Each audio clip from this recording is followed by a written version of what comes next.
Welcome to Lesson 4. This lesson is about the basic prepositions in English. Prepositions are short words that express spatial and temporal relationships between parts of a sentence. These words may be classified as prepositions of place, time, or direction. Prepositions function within phrases to modify main verbs, nouns, or adjectives. Now, to better understand these definitions, I have examples on the next slides. Okay, so let us now discuss the kinds of prepositions. Some prepositions show where something happens. These prepositions are called prepositions of place. Example number 1. Sandy was sitting under a tree. The preposition that tells where something happens in this sentence is the word under.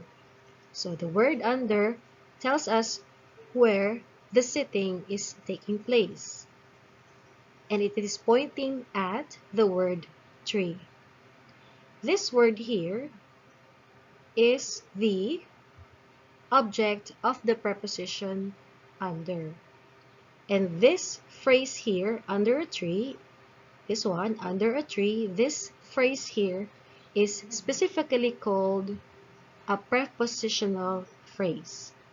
A prepositional phrase is composed of a preposition plus a noun or a pronoun. The word tree is a noun, and since it follows the preposition under, we have here a prepositional phrase which is marked by the preposition under. Okay? Keep in mind that a preposition is always a part of a prepositional phrase.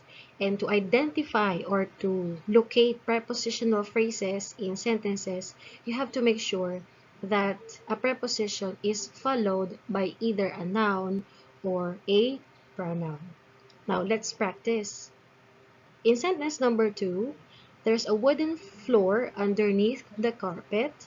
Our preposition is obviously the word under. Now, what makes it a preposition? This is a preposition because it is within a prepositional phrase, under the carpet. What makes this phrase a prepositional phrase? It is considered a prepositional phrase because it is composed of the preposition underneath and the noun carpet. Okay. Can you locate or is there a prepositional phrase in sentence number 3? Yes, we have here a prepositional phrase. We have the preposition over and the noun house. Okay, so this one here is a prepositional phrase. In the fourth sentence, we can see the preposition inside followed by the noun wardrobe. So this one here, inside the wardrobe, is the prepositional phrase. Okay.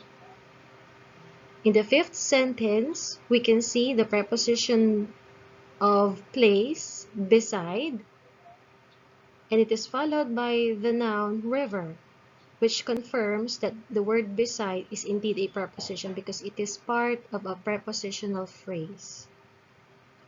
In the last sentence, sentence number 6, the preposition of place is this one, in. We can confirm that this is a prepositional phrase because it's followed by the noun America. The next kind of preposition or prepositions are those that tell us when something happens. Kailan in Tagalog? When. These prepositions are called the prepositions of time. In example number 1, the preposition of time is the word at. And we are able to confirm that this is a preposition because it is part of a prepositional phrase. What makes a prepositional phrase again? A prepositional phrase is composed of a preposition followed by a noun or a pronoun. This is a time. Okay, a noun. Next, in sentence number 2, can you locate the preposition of time? Okay, we have here the preposition on. We are able to confirm that this is indeed a preposition because it is part of a prepositional phrase. What makes it a prepositional phrase? It is a prepositional phrase because it is composed of the preposition on followed by the noun Saturday. Sentence number 3. Can you identify the preposition of time? It tells us when something happens. When something happens. During. This is our preposition. Now, to confirm that this is indeed a preposition, we need to determine whether this is a part of a prepositional phrase. Is it a part of a prepositional phrase? Yes, it is. Because a prepositional phrase is composed of a preposition, which is during, and a noun or a pronoun. Summer is a noun. So this is a prepositional phrase with the preposition during followed by the noun summer. Next, how about in sentence number 4? Can you identify the preposition of time that tells us when something happens? We have here the word by. Okay. Can we confirm that this is a preposition? Yes, we can. So how can we confirm that this is indeed a preposition?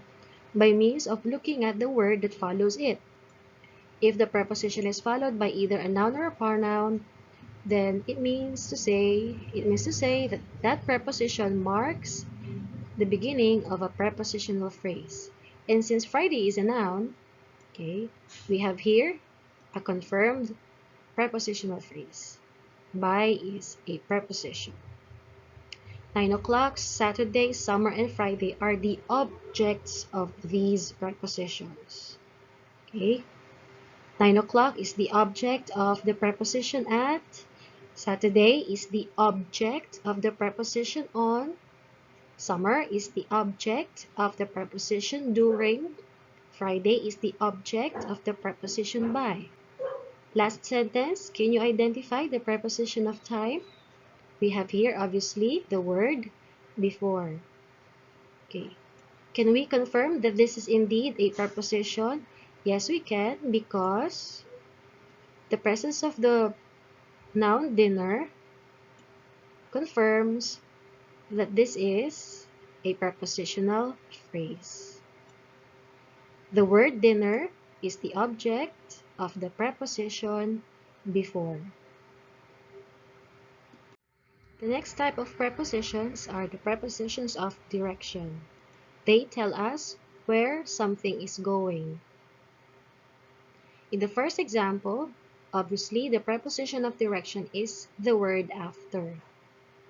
Now, to confirm that this is indeed a preposition, we need to check if it has an object. If it has an object, then it is a preposition.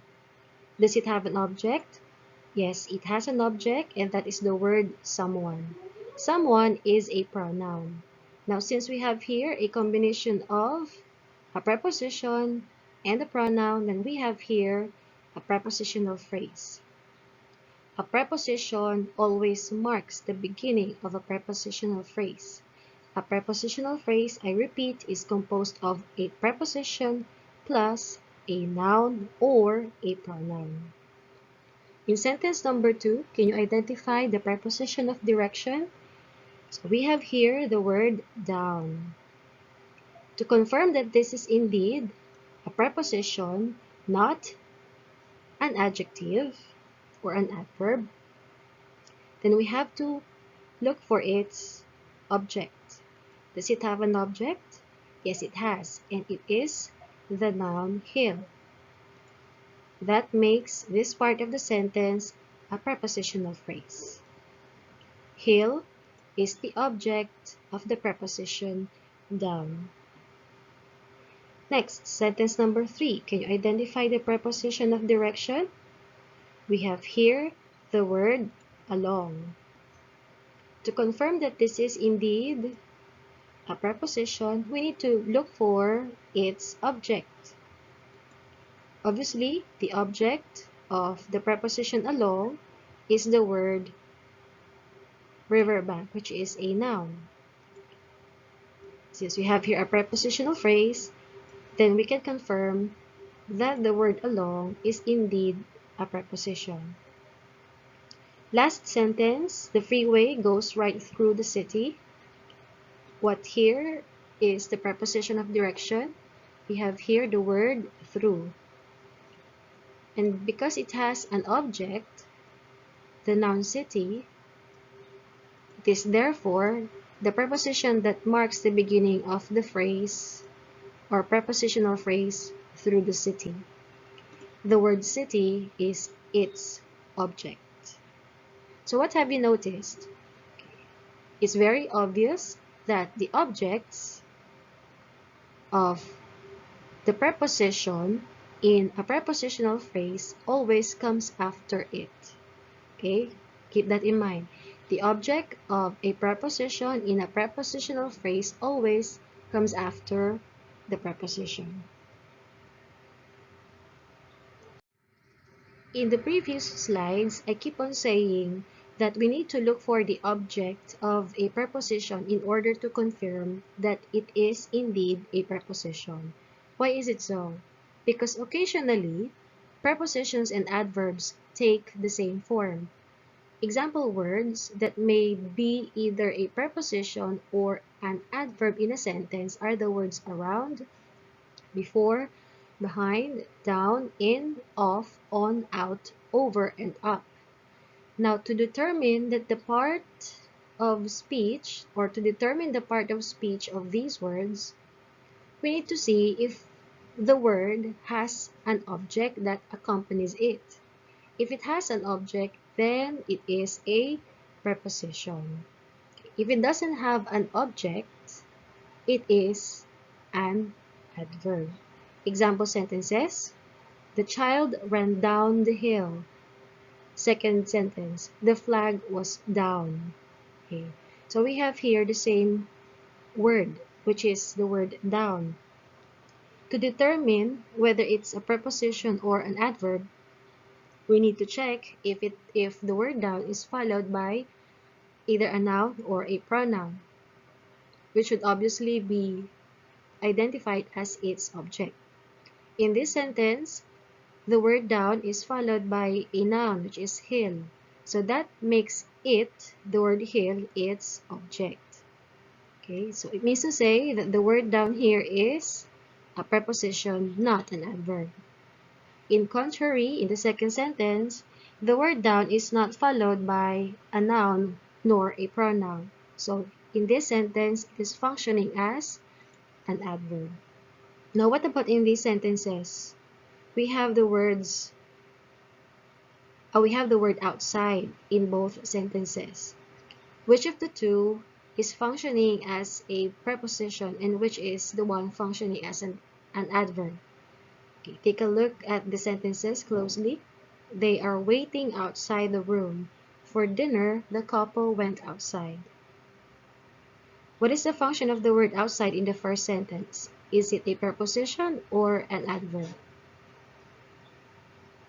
Okay, this one is a preposition because of its object, which is a noun, room. On the other hand, this word here, outside, does not have an object, so that makes it an adverb.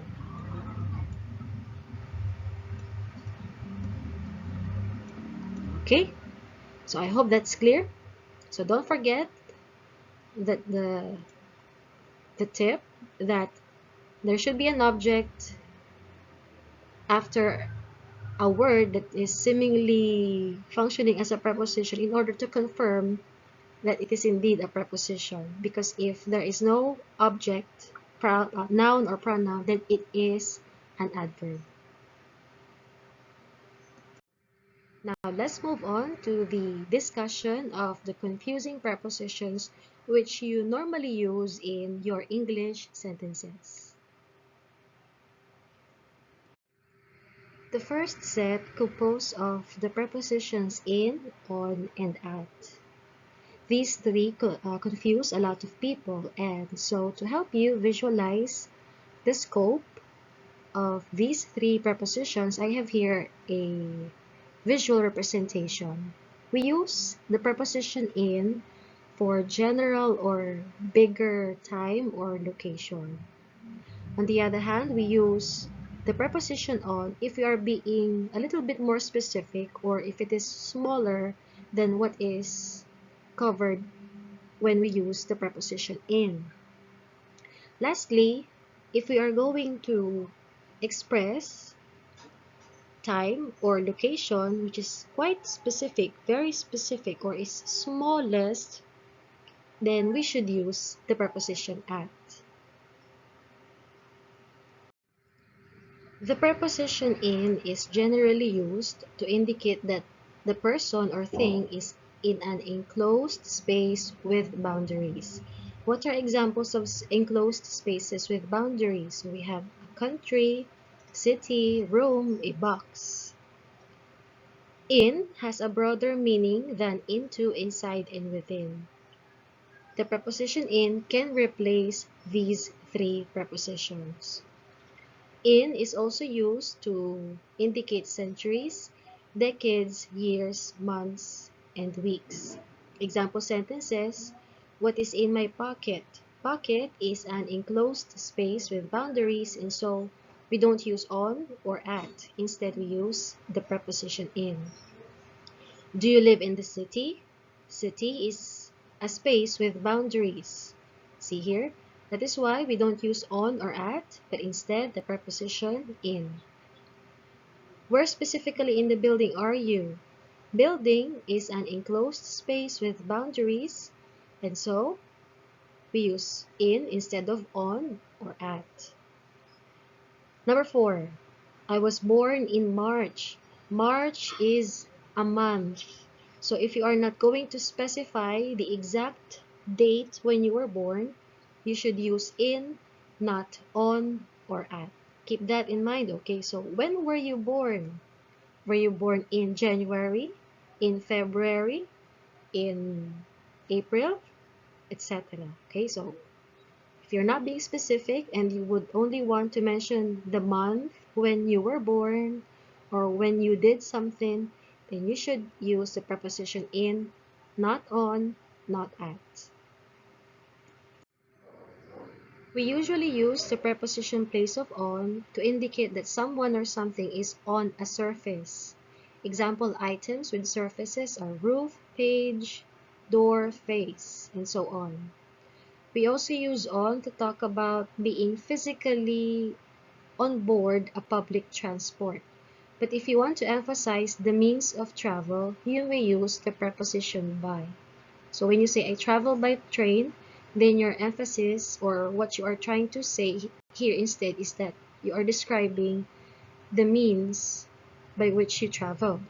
But if you're going to use the preposition on, then you are saying that you are physically on board a certain public transportation. We also use on for days, weekend, streets, and avenue.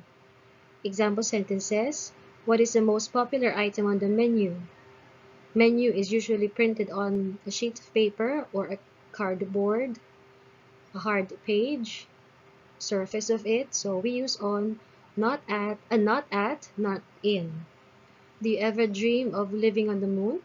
Moon has a surface, so we use on. Magic mirror on the wall is the most beautiful of them all. Wall is a surface, so we use on, not in, not at. We will meet on Monday. Monday is a day of a week, so we use on. You will find me on Mulberry Street waiting for only you. So we also use on for streets. Now, if you want to be specific about the date of your birth, not just the month when you were born, you may also use on. I was born on March 20. You may also say I was born on Sunday to indicate the day of the week when you were born. On the other hand, we typically use the preposition at to refer to the following: a specific point or place, such as corner, entrance, bus stop, home. To talk about one's place work, for college, school, university, and for very specific address and time. Example sentences: I will wait for you at the entrance. Specific point or a specific place. Entrance is that, so we use at. She works at Malayan College's Laguna. So this is a place of work, so we use at. We do not use in. She works in. Okay, should use at. Third sentence, he always did well at college, not in college. Okay, remember that. Number 4, the meeting will be at 2 o'clock. 2 o'clock is a very specific point in time. So we use at. I live at block 6, lot 2 of that village. So this is a very specific address, so we use at. I was born on date March 29 at very specifically 9:44 p.m. Okay, so there you go, the difference between in, on, and at. Now, what about in and into? We use in for location, while into to imply direction or movement.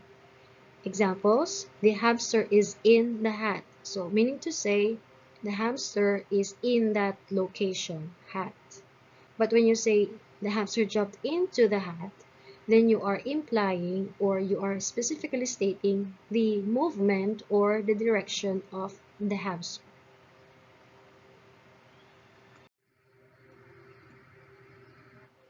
For and since are often confused.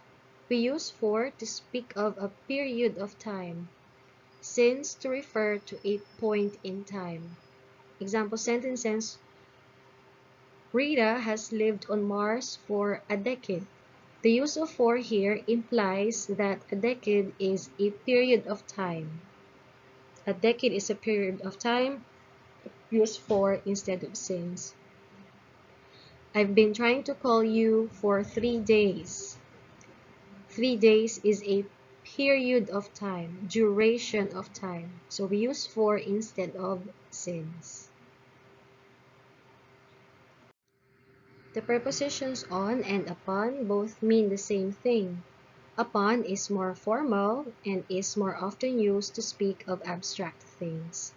Example sentences: we depend on, upon Anita for support. So both prepositions may be used. We have built our business on, upon a foundation of professional integrity. So both prepositions may be used. In choosing between under and less than, the preposition under is a better option than less than if you are going to say that something is lower than a certain amount or age. Example sentences: women under 50 were not included in the study. 50 here is at age. So instead of using less than, the preposition under is a better alternative. Sentence number 2. You can get a good compact drill online for under 600 pesos. 600 pesos here is an amount, so instead of using less than, the preposition under is used because it is a better idiomatic alternative. Toward and towards mean the same thing. The only difference is that toward, without the S, is American English. On the other hand, towards is British English. These words refer to direction. Example sentences: Rita drove towards the mountains. If you prefer British English, then use towards. If you prefer American English, you may use toward. But these two words are correct. They mean the same thing. We are moving towards finding a solution. Again, these two mean the same, so you may choose either of the two. On the other hand, use the preposition to refer to a destination. Rita is flying to the moon. The destination of Rita is the moon. But if you're going to use the preposition toward, and your sentence would look like this: Rita is flying toward the moon, then it means that Rita is flying in the direction of the moon, but the moon may not be her destination. Okay, I hope you got the difference between the two. This is the end of the brief lecture. If you want to read more about prepositions, you may visit this website. If you also have a copy of the thick Grammar and Composition book by Prentice Hall, printed in 1990, you may also review the section about prepositions there.